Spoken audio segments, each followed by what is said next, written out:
Hello there, this is Jeff Ramon, and my final presentation for this semester is the emerging classroom. So let's get right to it. New ways to provide instruction have been emerging for a few decades now. This semester has opened my mind to how technical a place education is becoming. Technology and constructivism will dramatically change education in this century.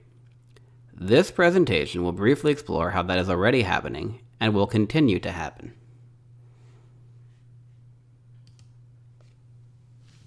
Engaging students through technology will be part of the normal methods of teaching in the future. A few teachers I spoke with this semester were already using educational apps as part of their curriculum. This new kind of teaching is in line with constructivism, an educational philosophy that sees learning as a process of constructing or making something. It says that people learn by making sense out of the world. They make meaning out of what they encounter. So here are the basic principles of constructivism. Learning is an active process of meaning making gained in and through our experiences and interactions with the world. Learning opportunities arise as people encounter cognitive conflict or challenge, and through naturally occurring as well as planned problem-solving activities. Learning is a social activity involving collaboration, negotiation, and participation in authentic practices of communities. So here's my vision of the future classroom. The future classroom will have tablets or computers for every student. Textbooks will be replaced with apps, websites, and ebooks. Lecture will continue, but the time teachers spend lecturing will be reduced so students can interact with technology. Students can interact with their course material in creative ways through instructional media to enhance their learning experience. Some private schools are already doing this. Virtual reality is the most interesting technology to me for educational use. It is a great way to engage students based on constructivist ideas. This technology is becoming more accessible and has wonderful implications for the classroom.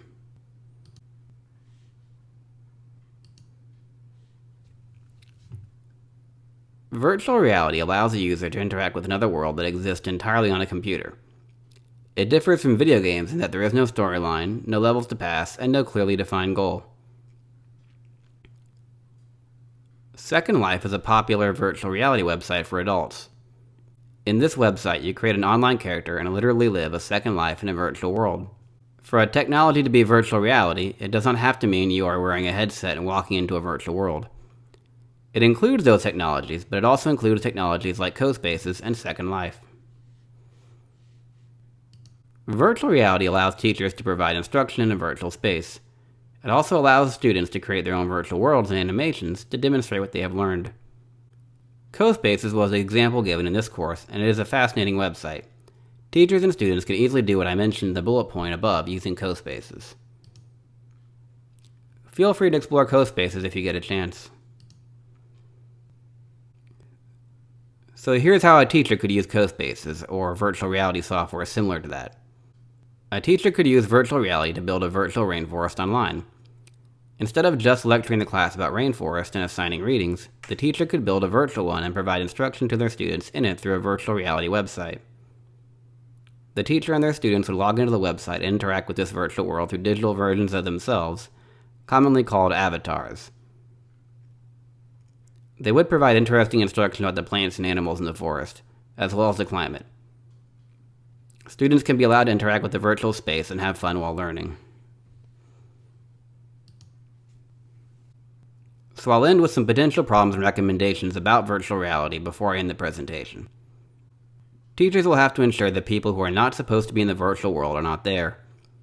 This includes students that are not in the class that have snuck in to be disruptive or predatory adults. Virtual reality should be used for education that is very secure and ideally has layers of security to get in, such as a password and a special link. Since schools rely on standardized tests, virtual reality will often have to be used to review largely what students will be tested on. It won't just be a fun world for them to explore and learn at their own pace. Some may lament that this means that virtual reality in education will be hampered by behaviorist ideas, but it does not bother me. I think if we make room for the technology and constructivist thinking, then we still have achieved a good thing. Access to a technology and funding for it may still plague instructional technology for quite some time. Leaders from both political parties should seriously consider how important technology will continue to become for education in this country. Well, that's the end of my presentation. Thank you for watching it. Have a great day.